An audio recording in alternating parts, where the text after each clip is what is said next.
Hoy viajo de Valencia a Aranjuez. Hay personas a las que el tiempo no distancia. Acompaño a Raúl Álvarez, director de cine y viejo amigo, en un día muy especial. Quiero que lo conozcáis como se conoce a las personas importantes, sin prisa. Ya hemos llegado a Aranjuez y tenemos aquí a nuestro homenajeado. ¿Cómo se siente una persona cuando llega a su tierra y le van a rendir un homenaje en el Festival de Cine de Aranjuez? Pues primero sorprendido, porque ya ni me lo esperaba.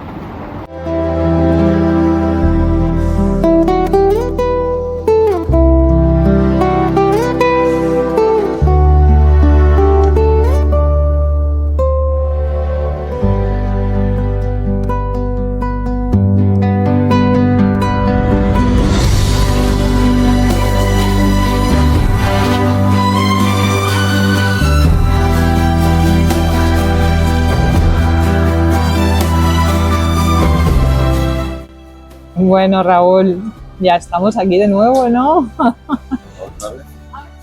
¿Cuántos Pero aquí estamos. años hace que recorrimos por primera vez Aranjuez? Ha llovido mucho. Bueno, han pasado unos cuantos, ¿eh? Desde el 2002, imagínate que son casi 20, pero bueno. Cuéntame un poquito, Raúl, ¿cómo recibiste la noticia? Primero con mucha sorpresa. Yo la verdad sí tengo muy buenos recuerdos con esa etapa, pero pensaba que se había dado el carpetazo a todo eso. Y me encuentro con esto, me encuentro con además un coche que yo pensaba que había perdido y resulta que lo tenían aquí. Empezaste muy joven. Así es, efectivamente.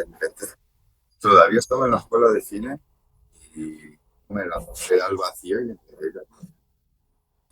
¿Qué te impulsó a firmar en una época en la que todavía estabas empezando a descubrirte, Raúl?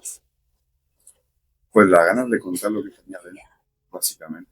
En ese momento, porque luego en los posibles trabajos, pues contaba otro tipo de historias, pero en ese momento era un romántico, era un soñador.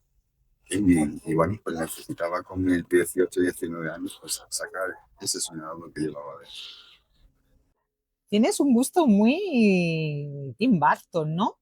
Esa estética oscura, el tono poético, pero también tienes algún trocito de Medem y yo diría que hasta de Alex de la Iglesia, tío. Ahí tu cine es una mezcla entre belleza y caos, ¿no? Es que me gusta que desde cierto momento sea muy visual, realmente tengo un poquito de Mede, pero al mismo tiempo mi personalidad también es de un humor muy negro y incluso a veces vacilón y también queda reflejado en el trabajo. Vamos, que te sientes bastante identificada con estas referencias. La verdad es que es una mezcla de todo un poco. Y ahora te pregunto, ¿hubo alguna película o director que te hiciera entender que el cine podía ser algo más que narrar? Una experiencia que te dijera, esto también se puede hacer, también se puede sentir. Sí, sobre todo Tim Burton. Desde los clásicos de Dogma, en Manos Tijeras y trabajos así, dije, madre mía, qué forma de expresarse y qué forma de llegar al alma. Y qué personajes, qué iluminación, qué decorado. Me encantaría llegar a algo así dentro de mis posibilidades. Claro. Tu cine transita entre la comedia y la ficción, como muy libre, ¿no? Haces como un hilo común. El humor negro, la ironía y cierta ternura en medio del caos, tío, ¿no? ¿Es una forma de defensa o simplemente tu manera natural de mirar el mundo? Algo de defensa puede que tengas razón a la hora de comentarlo. Sí, me imagino que, a ver, creo que tengo una sensibilidad especial y es una forma también de defenderse muchas veces de lo que es la realidad. También es cierto que creo que cada trabajo que he hecho es totalmente diferente uno de otro. Has trabajado con géneros súper distintos, ¿eh? Desde la comedia, la acción, la fantasía, el drama, pero siempre con una identidad que te identifica un montón, ¿no? ¿Qué te atrae de moverte entre estos estilos sin perder tu estilo visual? Primero yo creo que lo que me gusta es el trato con los personajes, los mismos personajes me hablen. Y ellos mismos me dicen hacia dónde va a ir la historia. El humor negro, el vampirismo simbólico Los sueños extraños, joder, no. Hay un tono como muy Ricky, de Ricky Horror Picture Show, ¿no? En- También Rocky Horror Picture Show. Sí, sí, es en tu forma de entender el cine. Sí. ¿Te atrae ese espíritu de transgresión, de mezclar los siniestros con lo divertido? En parte sí. Lo que te he comentado antes en referencia a la anterior respuesta es que dejo que los personajes me hablen. Y hay veces que los personajes son más canallas, puede tener una primera capa muy clásica, pero si escarbas, pues tiene ese lado más canalla, incluso sexual. Bueno, aquí quiero añadir yo, que yo descubriré Horror Picture Show contigo, tío, ¿eh? O sea, ahí añadiré que el día que me la presentaste me quedé enamoradísima, o sea que ahí me invitaste un poquito a entrar dentro de tu mundo y conocerlo.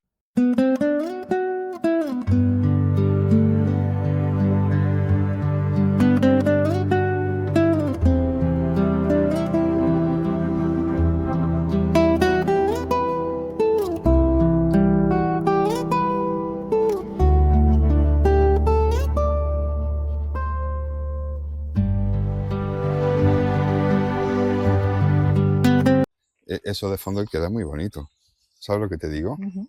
¿Has visto cómo el rollo contrapicado, cómo queda mucho mejor? Magnifican más lo que son los actores y demás. Sí. Lo que pasa es que parezco un ciego ahora mismo que lleva un bastón. Entre las gafas y el palo. Perfecto. Bueno, Raúl, entonces nada, ¿no? Hoy recorrimos tus jardines de Aranjuez. Son bonitos, ¿verdad? Me encantan. ¿Tú crees que la imagen puede emocionar más sin necesidad de explicación? ¿O crees que a veces el exceso de palabras estropean ese momento? Por supuesto, simplemente tienes que ver una imagen aquí en el día a día. No estamos hablando ya de cine, sino en nuestras rutinas y que nos emocionan, evidentemente. Lo mismo ocurre con el cine. Ay, hambre. Aranjuez está presente siempre en tu cine, pero no de forma literal, ¿no? Es como un paisaje transformado casi fantástico. ¿Qué tiene esta ciudad que te inspira tanto, Raúl? Pues miles de rincones como este mismo que estamos viendo ahora mismo, que estamos paseando, llenos de árboles, naturaleza, pájaros e historia, mucha historia también, con mucha fuerza. ¿Naciste aquí en Aranjuez? Nací aquí me crié y a partir de No fue un sueño empecé a migrar a diferentes sitios, siempre volviendo aquí. Muchos directores dicen que sus lugares de origen se vuelven inolvidables, ¿no? Con Sí, los años. a ver, esta es la matriz, la referencia a la que uno siempre vuelve y a la hora de crear y pensar e inspirarse, pues es el sitio donde más uno bebe de la fuente de la inspiración. En tu caso, Aranjuez parece como muy presente en todos tus cortos, ¿no? Sí, siempre estar presente, pues por lo dicho, lo que hemos nombrado anteriormente, por la fuerza que tiene este lugar, tanto bosque, tanta fuerza, tanta naturaleza, y bueno, luego también las posibilidades que dan aquí el ayuntamiento, siempre de toda la vida a la hora de grabar aquí, que no hay en otros sitios. ¿Tú crees que aún te quedan historias que grabar aquí en Aranjuez? Siempre va a haber aquí una historia, siempre va a haber una penúltima a la hora de grabar aquí. Nunca puedo decir aquí esto ya se ha acabado en la vida.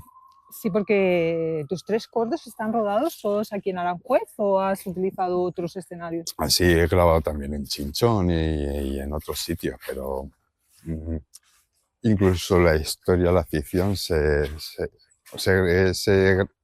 ocurría aquí o en algún sitio sin nombre, pero es como el Sildavia de la Unión, pues es mi Sildavia. Si tuvieras que rodar una película que resumiera lo que significa Aranjuez para ti, ¿cómo sería? ¿Una comedia? ¿Un sueño? ¿Una fábula gótica? ¿Una historia? ¿O un amor imposible? Muy buena pregunta. Pues puede ser quítale comedia, quítale amor imposible, porque creo que es correspondido. Pero a lo mejor sería una historia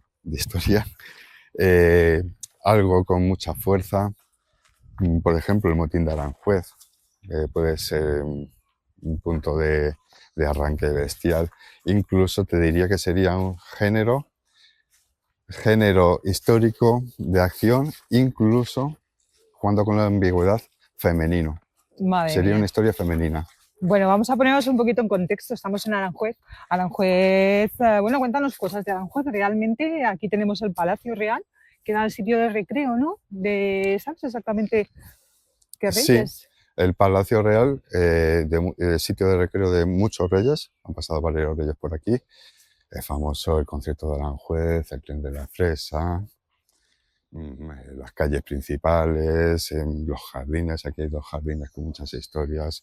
Pues bueno, pues a la altura de la Granja o el Escorial, creo que los 3 sitios, los 3 reales sitios se dan la mano.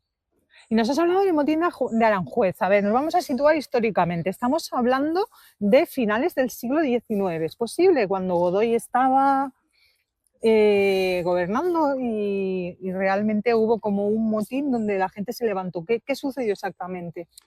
Bueno, Godoy aquí la estaba liando porque pactó con Napoleón que si le dejaba pasar las tropas napoleónicas por aquí, por España, le daba una tercera parte de lo que era el reino de Portugal, para así poder combatir y encerrar a los ingleses. Fue un engaño, simplemente nos invadieron y aquí, bueno, pues hubo una rebelión. La gente del pueblo se dio cuenta, se alzó con todo lo que tenían de aperos y demás y expulsó a Godoy. Y cambió, gracias a eso, pues hubo un cambio del rey y a partir de ahí gobernó Fernando VII, que realmente luego fue el peor rey que hubo en España, pero bueno, no se sabía todavía. Sí, ¿verdad? Así es. La historia de España y sus reyes. Tiene bastante belleza. Aranjuez. Vamos a descubrir qué río pasa por aquí. Tenemos nada menos que el Tajo. El Tajo que cruza los jardines de Aranjuez, claro, por eso mismo es zona de retiro también, ¿no? De la monarquía, porque aquí tenían como su pequeño espacio de cacería y demás, ¿no? Sí, bueno, aquí venía hasta cazar Franco hace nada y demás, por supuesto. Qué barbaridad. Y tenía su casita de labrador para hacer aquí la noche.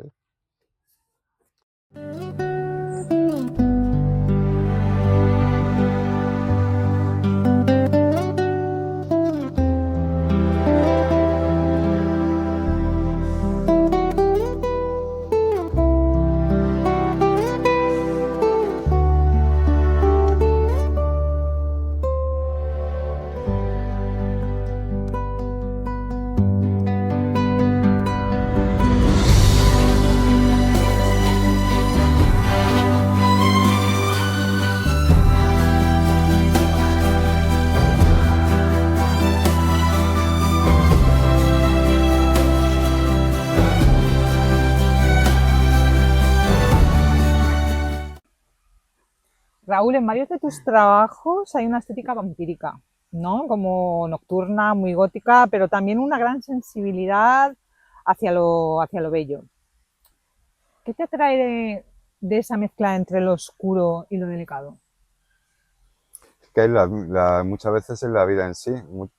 Puede que estemos hablando de ficción, porque realmente de mis trabajos solo hay una historia que es realista, que es El mito y su muerte. Los demás, bueno, y que Marilyn me perdone, son personajes totalmente realistas, pero por lo demás siempre es ficción. Pero es que la ficción te la encuentras dentro de la realidad, en lo que es la noche, los bosques, la luna llena, y bueno, realmente te puedes encontrar unos vampiros, una historia de vampiros, en un mundo totalmente realista, si le echas un poquito de imaginación y te gusta ese mundillo, claro.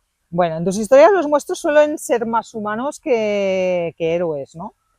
¿Crees que el cine fantástico es en realidad una forma de hablar de nosotros mismos? Que nosotros muchas veces somos mitad monstruos, mitad humanos. Ese juego, ese equilibrio entre lo bueno y lo malo y lo más humano y lo más oscuro que tenemos todos. Dime. Bueno, Raúl, tu obra ha seguido siendo cada vez más madura, ¿no? Pero sigues manteniendo un poquito esa, esa- ese tema juvenil, ¿no? Esa libertad para inventar. No, yo no estoy de acuerdo. Yo creo que cada vez mis historias son más inmaduras, fíjate lo que te digo. ¿En serio? Sí, son un poquito más canallas, como si estuviera pasando una segunda edad de pavo, de la cual me siento muy orgulloso y quiero seguir luchando por seguir manteniéndolo. Vale, me estás diciendo ahora mismo que tú, que sigues siendo un chaval todavía grabando, a pesar de cómo has llegado tú a la madurez en el cine. Me pasa a la hora de ver como usuario también mis películas en Netflix, HBO, Filmin y demás, me pasa también a la hora de dirigir. Yo me acuerdo que al principio, pues como todo, como toda persona, tiene sus ideas políticas, religiosas a la hora de ver el mundo y todo eso y quiere luchar por ello, por cambiar las cosas. Cuanto más mayor te vas haciendo, te vas rindiendo, ves que no puedes cambiar apenas cosas y también eso pues pasa en el cine. Yo me acuerdo al principio pues quería contar historias para cambiar el mundo, para hacer un mundo mejor y ahora pues sé que no se puede y son historias más intimistas, más mías. Hay que ver, de verdad, que tienes un toque como muy fantástico, ¿no? Porque de repente tenemos aquí un improvisado dispuesto a estar dentro de Claro, nuestra propia... y si quieres saco la flauta y se acerca más patito, ya verás. En serio, tío. Bueno. Bueno, vamos a ver, Raúl. Después de tantos años creando, enseñando, soñando y reinventándote, ¿qué lugar ocupa hoy el cine en tu vida? ¿Sigue siendo un refugio, una necesidad o una forma de existir? Bueno, ahora vivo el cine de manera más pasiva, más como usuario y más como crítico, pues como cualquiera, como tú y cualquier otra persona. Eh, sí que me gustaría a lo mejor de volver a cambiar y vivir el cine de manera más directa. No me vuelve loco si no ocurre, la verdad. Hay algo importante, ¿no? Y es que desde tus orígenes, cuando tú rodabas, ha cambiado tanto. ¿Tú piensas que ha sido para bien? ¿O este cambio, la digitalización, todo lo que está haciendo, tú sigues todavía acérrimo al cine de antes, donde rodábamos sin tanta parafernalia? Sí, lo que pasa es que también es cierto que los cambios nos asustan. Por una parte nos asustan, yo me acuerdo cuando empecé que los montajes eran lineales, que no se podía cambiar el montaje, saltar de minuto 30 a minuto 5, ahora sí se puede.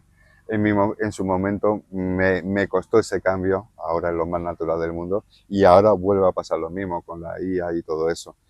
Creo que el buen uso de la IA enriquecería todo lo que esto, pero también creo que se está haciendo un uso inadecuado y pues repercute en peor calidad a la hora del producto final. Bueno, nos cuentas entonces que durante todo este tiempo, desde que te iniciaste hasta ahora, has tenido como una madurez, ¿no? Un cambio en tu manera de ver el cine, quizás. Explícame un poquito eso, porque eso lo estábamos hablando antes, ¿no? Justo cuando me estabas diciendo que cuando eras más joven tenías una visión y ahora mismo como que te ha cambiado. ¿Cuál es ese cambio? Es que creo que a la hora de crear me ocurre igual que a la hora como usuario, a la hora de ver películas de las diferentes plataformas. Creo que soy más niño ahora, más crío a la hora de crear, igual que de ver, que cuando tenía 20 años. Con 20 años quería cambiar el mundo y contaba historias más realistas para cambiarlo todo. Y ahora me he dado cuenta que, pues, que no se puede y es cine más íntimo, más de lo que uno quiere cambiar sin dejar huella a la hora de intentar cambiar las cosas. Quiero que me cuentes un poquito estos dos cortes que vas a presentar esta tarde en Aranjuez. Cuéntanos, es a las 5:30, ¿no? En el Festival de Arancine. Han pensado en ti, ¿no? Como uno de los artistas emergentes con más prestigio, ¿no? O con más movimiento de los 90. Cuéntanos qué 2 horas vas a presentar esta tarde. Pues es que son la noche y el día. Es que no tienen nada que ver. No pueden ser dos historias más diferentes. El mito y su muerte es una historia muy seria, con mucho peso, muy existencialista, que trata sobre hasta que un punto un actor se puede meter en un personaje y ahí hasta qué punto un director puede exigir a ese actor. Habla del método Stanislavski, es una historia con muchísimo peso, Vale. muy oscura y demás. En cambio, que me perdone es justo lo contrario, es una historia muy canalla, es comedia y es muy femenina también la historia. Es la noche y el día, no tiene nada que ver, más diferente no puede ser. Bueno, realmente Arancine lo está organizando una asociación aquí en Aranjuez, ¿no? Pero yo creo que tú también tienes una historia aquí con Cerentia Cinema, ¿puede ser? En algún momento. Cerentia Cinema, sí. Háblame un poquito de cómo surgió el proyecto. Bueno, nos juntamos una serie de personas muy diferentes en su momento, pero con algo muy en común, que no necesita, bueno, incluso diferentes productoras, que nos necesitábamos a la hora de crear nuestros propios contenidos, y ahí pues salieron varios cortometrajes, incluso una serie que todavía está en filming, se hizo festivales de cine, fue corto pero muy bonito. Bueno, y ahora mismo, ¿dónde recorre tu vida? Tienes Aranjuez en el corazón, pero yo sé que tienes una ciudad metida, ¿no? En tu vida día a día. Sí, bueno, ahora soy ya medio granaíno, a lo mejor hasta se me nota un poquito el acento de allí. Ahora tengo el corazón dividido entre Aranjuez y Granada, efectivamente. Bueno, y ya para finalizar, que si no se nos va a hacer eterna esta entrevista, vamos a hacer una recesión, ¿no? Si pudieras hablar con aquel Raúl que rodaba No fue un sueño, ¿qué le dirías hoy? Que se tome la vida con más humor, que no se puede ir tan serio por la vida. Bueno, entonces no eres tan juvenil, te has hecho maduro, ¿no? La vida te ha hecho enfrentarte. Vale. Me gustaría saber un poquito qué proyectos tienes, qué trayectoria, qué te gustaría, qué hay ahí cociéndose para que podamos ver más adelante de Raúl. Si tuviera una bola de cristal, de decir, a partir de ahora, en el tema audiovisual, ¿qué te atrae, qué te gustaría seguir, hacer o terminar? Te diría que me gustó mucho en el momento que di clases a chavales aquí de primero de audiovisuales sobre el tema de realización, guión y demás. Me gusta mucho eso, el estar con gente con inquietudes parecidas que yo tenía con 18 años y todo eso. Y también pues empecé una serie, tema vampírico y demás, que tengo la espinita clavada de no haberla podido terminar. Si pudiera rebobinar el tiempo, me gustaría luchar un poquito por ese proyecto. Bueno, entonces parece ser que pronto veremos vampiros. Pues oye, Raúl, para mí ha sido un placer venir desde Valencia para disfrutar contigo todo lo que veremos esta tarde. No ha sido un placer, está siendo un placer porque viene el plato fuerte ahora a las 5:30. Sí, ¿verdad? Pues muchísimas gracias, Raúl. Gracias a ti. Y aquí tenemos a nuestros improvisados compañeros.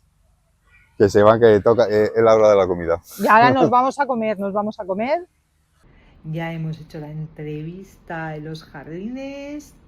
Tenemos que retocar algún tema porque resulta que el sonido a Raúl no le ha ido bien el micrófono, pero bueno, iremos improvisando. Son las 5:15.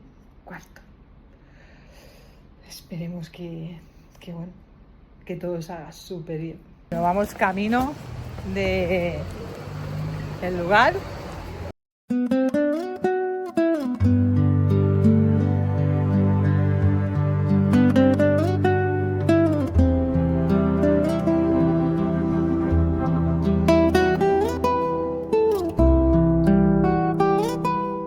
Y bueno, Raúl, ¿no? Las casualidades dicen que, cuenta.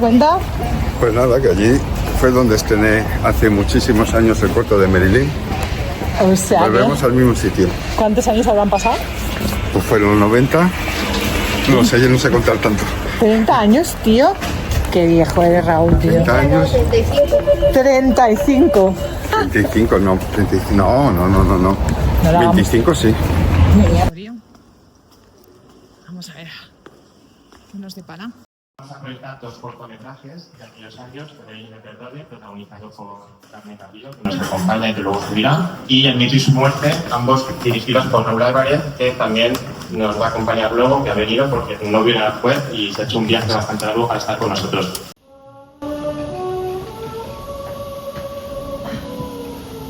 Ya no deseo el suicidio ni mi peor enemigo. Vaya ganas de pasar un mal rato.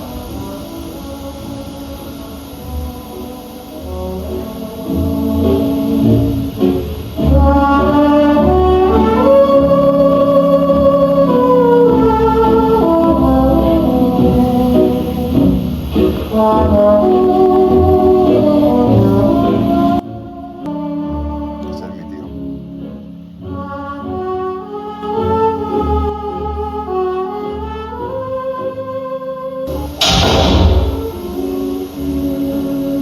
aquel día en el que me dio la victoria de suicidarme andaba yo con la psiquis como una revuelta. Es que a mí cuando se me revuelve la psiquis...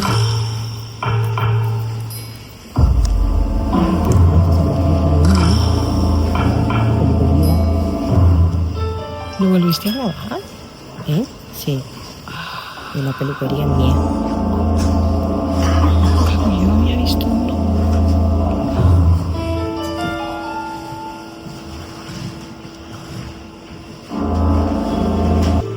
He dedicado mucho tiempo a esta obra, que además ha supuesto una labor de investigación mucho más dura de lo que usted imagina.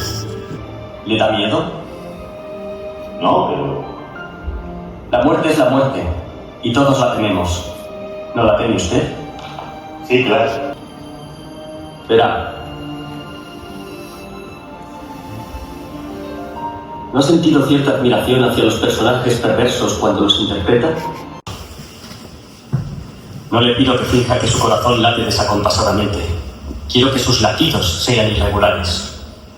No quiero que finja temblar. Quiero que su pulso le falle. Yo no he probado el mío.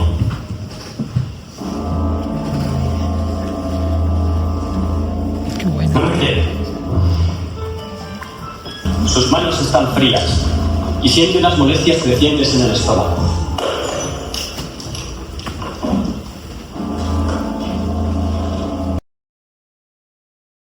Raúl, cuando has visto los cortos, ¿cuánto tiempo llevas sin verlos? Pues bueno, el mito y su muerte, desde que ocurrió la fatídica desgracia de uno de los protagonistas, creo que lo vi. Cuando me enteré, lo colgué en las redes sociales, en medio del homenaje, y no lo había vuelto a ver desde entonces. Tenía yo ahí algo enganchado que, bueno, porque lo he visto, me ha emocionado bastante volver a verlo. Y Marilyn, es que sería una serie, bueno, vosotros me llamasteis, oye, que nos gustaría poner estos dos cortos, digo, vale, el mito y su muerte, por supuesto, lo que queráis. Pues tenéis permiso, pero Marilyn no existe, lo perdí yo en una mudanza y como tal ya no existe. Solo me queda el storyboard, el guión, y los brutos, sin montar, que los tengo por ahí guardados. Pero los perdí. No, si yo lo tengo por aquí. ¿Y el que me estás diciendo? Para mí fue, vamos, motivo de emoción desde los reportes. Y también, tú no sé si has visto desde cuándo no lo veías. Hola. Bueno, estoy todavía impresionada por verle. Retomando con lo del reencuentro con el corto de Marilyn, fue, pues eso, fue también una sorpresa para mí, porque ¿cuántos años han pasado el corto? Y 40, 25 o más. Tengo 48 y creo que lo hice con 20 años ahora sí. Una burrada. No quiero contar, no quiero hacer yo no recordaba ni la mitad. Ha sido muy bonito poderlo ver ya también con la distancia y tal. Yo, Raúl, bueno, algo contar mejor que yo también lo viví, pero aquellos inicios de, claro, era la transición del cine en película cuando entró el vídeo, ¿no? La mala calidad que tiene ahora mismo no se conserva bien. Son 280 píxeles. Efectivamente, primero, estamos hablando de que ni lo del concepto de la serie y demás, eso, vamos, ni existía. Por ejemplo, yo me acuerdo de lo que es el montaje. ¿Tú te acuerdas? Que fue cuando nos conocimos allí en la sala de montaje de la Escarlatti. El montaje era lineal. Bueno, es que tenía que ser lineal. Si queríamos, íbamos por el minuto 1.20 y queríamos volver al minuto 1.10, te ponías fotogramas. No existía, teníamos que volver otra vez desde el principio. Es más, y si hacíamos una segunda revisión, ya perdía calidad. Sí. Era como cualquier usuario que tenga miedo hace un poco más de por aquí. Si utilizábamos una cinta VHS, grabábamos en esa cinta VHS y volvíamos a utilizarla una segunda vez, esa segunda vez ya no se veía, también perdía calidad. Aquí pasaba lo mismo. Guardábamos el máster de montaje como si fuera oro. Claro, es que ya es algo que ya perdía calidad. Pero bueno, también nos dieron la posibilidad de explorar, de experimentar y bueno, luego más adelante tener más medios en el mito y su muerte y en otros muchos trabajos que también hemos hecho, por supuesto. Sí, porque el mito y su muerte lo que hemos visto es la versión, hizo un remake. Que algo que era de su fuente. Efectivamente. Yo me acuerdo que primero hice No hace un sueño, luego hice el mito y su muerte, pero no esta versión, sino una versión antes del corte de Kennedy Lee. En el instituto, no son médicos capaces. En el instituto hice la primera versión y bueno, pues era de la calidad de Kennedy Lee. Aún así creo que salió con muy buena calidad. Sí que se nota cuando hay poco presupuesto en esos tiempos, se nota especialmente la falta de presupuesto en el sonido. Carmen, ¿cómo recuerdas tú? Porque Carmen estaba metida también prácticamente, yo creo que en todos los cortometrajes de aquellos años. Bueno, de hecho, yo estuve también en la primera... En la primera versión de Marilyn, propiamente. O sea, la primera versión de Mito y su muerte. Perdón, Mito y su muerte, en el Instituto Médico. Sí, sí. En esa estuve. Fue curiosa ese corto también, porque además, de hecho, en el reencuentro que tuvimos con tu corto de hace un par de años, ¿no? Con el de Miedo, sí. Fue cuando apareció Rafa con aquella maravillosa foto del corto del Mito y su muerte, pero el primero, en el que salíamos varios del equipo, de repente me hizo la mente ¡buah! Y me vino ahí una panorámica de aquel momento histórico impresionante. Pues muy bonito. Entonces, al verle el corto, pues bueno, pues yo me recuerdo ahí con la muchacha esta que hacía Mensu, que era muy graciosa, y llevaba puesto uno de mis jerseys, además, que pues hicimos así prueba de vestuario un poco y tal, y bueno, pues fue divertido. Recuerdo que fue ahí el momento este trágico del suicidio, el golpetazo con la cabeza, para atrás, me doy con el lavabo, y lo poco que se lucía lo de la sangre. Me recuerdo que ahí nos pusimos un poco, ¿verdad? Que la sangre también costó mucho dinero, porque cuesta cara. Yo no sé qué pasa con la sangre, que cuesta carísima, es una cosa así. Y esa sangre la había comprado en modo pro, súper profesional, había costado mucha pasta. Y era, no, pero hay que darle más, porque como tiene el pelo muy oscuro es que no se ve la sangre, echa más sangre. Y era como, jolín, que no se luce la sangre, ¿no? Y bueno, como que nos costó mucho esa escena y por eso la tengo más ahí en ese momento de éxito para el golpe con la cabeza, el golpe para atrás. Y fíjate, sin embargo, lo que es la parte del principio ni me acordaba del momento del señor que se me encuentro por la calle, pues que no sabía reconocerlo, no sabía ni quién es, no me acordaba de él para nada. Y lo de la peluca tampoco me acordaba que llevara la peluca. Entonces, bueno, es curioso, ¿no? Con el tiempo, como la memoria, con lo que se queda, pero que... La posibilidad de que si no hubiera existido eso, pues, ¿qué hubiera pasado de nosotros? Efectivamente, de tener una sala de montaje a nuestra disponibilidad. Cierto que luego, porque nosotros 8 o 10 los demás, el resto del instituto pasaron el tema y demás, y eso nos ayudó también bastante. Pero para nosotros fue una posibilidad de explorar, de equivocarnos, de aprender, de hacer una segunda vez y mejorar lo que no habíamos hecho en la primera, que no hubiéramos tenido posibilidad. Sí, bueno, mi primer corto, Vía Muerta, es en blanco y negro, porque cuando empezamos a grabar, un día había sol, otro día nublado, era un caos. Dijimos, bueno, blanco y negro, solucionado. Y además, era mi primer corto, entonces las conversaciones las grababa. Ponía la cámara, decía su frase, giraba la cámara y tu frase. Y luego me di cuenta que era un montaje y dije, a ver, ¿por qué estoy haciendo esto? ¿No? Es decir, lo dices tú, estábamos jugando en cierta manera, aprendíamos con estos vídeos, con la mesa de mezclas, pero es verdad que la sala de instituto fue muy importante y que nos abrió la oportunidad, ¿no? ¿Tú qué recuerdas del festival, de esos años del festival? La muestra de quién. Yo recuerdo, tengo unas fotos por ahí por casa con Paco Gordillo, Maribel Verdú y yo, aquí en una mesa en este escenario.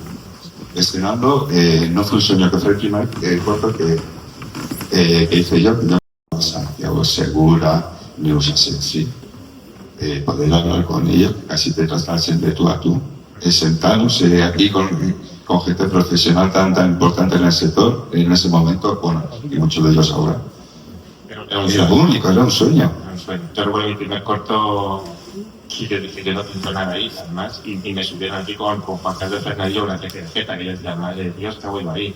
Y que ahí fuera me tranquilizaban ellos, y luego tuve contacto, luego con gracia que TGZ coincidía una serie muchos años después de realizador, y cuando me vio, me ubicaba la cara, y cuando me enseñé la foto, claro, se ilusionó mucho, ¿no? Pero fueron años muy bonitos, ¿verdad? Yo creo.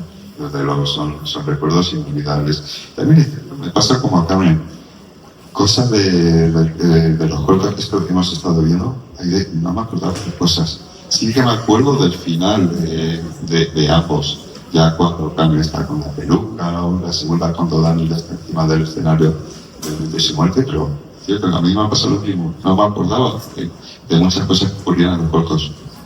Carmen, ¿tú qué recuerdas del festival y cuando estábamos ahí terminando? Bueno, pues el festival pues recuerdo como ilusión, ¿no? Como esa ilusión, recuerdo que yo estaba allí en la ISTI, ¿no? Estábamos ahí estudiando en la ISTI. Y era como estar deseando, ay, venga, ya, me voy para allá, a ver qué toca, no sé qué. Y tener esa inquietud y ese pudor, esa vergüenza, esa cosa del quiero y ay, no me atrevo y ay, quiero hablar con un palo, ¿cómo hago? ¿Qué? Y al final, pues, que sí, había gente que llegaba a establecer esa cercanía y podías hablar con ellos, eran muy accesibles, ¿no? En el mundo profesional, de una forma más o menos, pero hemos llegado a estar en el mundo profesional total. En esto sí que sí lo podemos decir. Lo nuestro nos costó también. Nos costó nuestras horas de grabar cortos todos los años. Nuestro cuartito para pagarnos la clase. También nos costó mucho. A mí me costó mi año de pop. Tenemos mucho más tiempo porque ya está aquí Manuel con nosotros, está esperando. Me gustaría, Raúl, seguir hablando. Hablaremos ahora afuera. También, pero bueno, gracias por haber estado aquí. Un aplauso para ellos.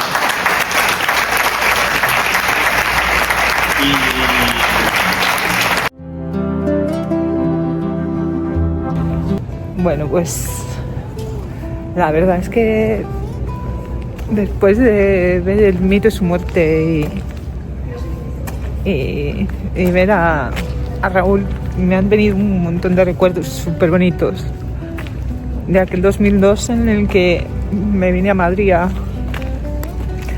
vivir tantas sensaciones. Y de repente como que ha vuelto un montón de recuerdos preciosos que no puedo olvidar.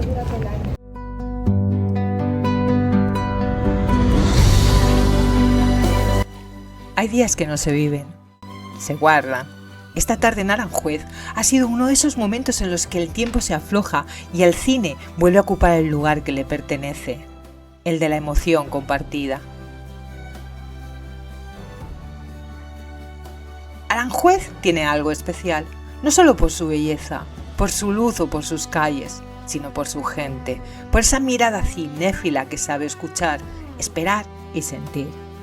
Aquí el cine no es ruido ni prisa, es encuentro, es conversación, es memoria viva. La magia del cine ocurre cuando las historias se cruzan con las personas, y hoy eso ha pasado gracias a Raúl. Gracias por tu generosidad, por tu mirada y por recordarnos que el cine no se hace solo con cámaras, sino con verdad. Mi agradecimiento profundo al equipo de Arancine por convertir la tarde en un espacio de cine real, de cine sentido, por cuidar cada detalle y por demostrar que la pasión sigue siendo el motor más poderoso de cualquier historia. Hicisteis de esta tarde un gran regalo. Me voy de Aranjuez con el corazón lleno, con imágenes que se quedan y con la certeza de que el cine sigue siendo un lugar donde encontrarse, porque hay caminos que siempre conducen a la emoción y porque al final el camino de las estrellas, de una forma u otra, siempre pasa por Madrid. Gracias por esta magia. Gracias por el cine.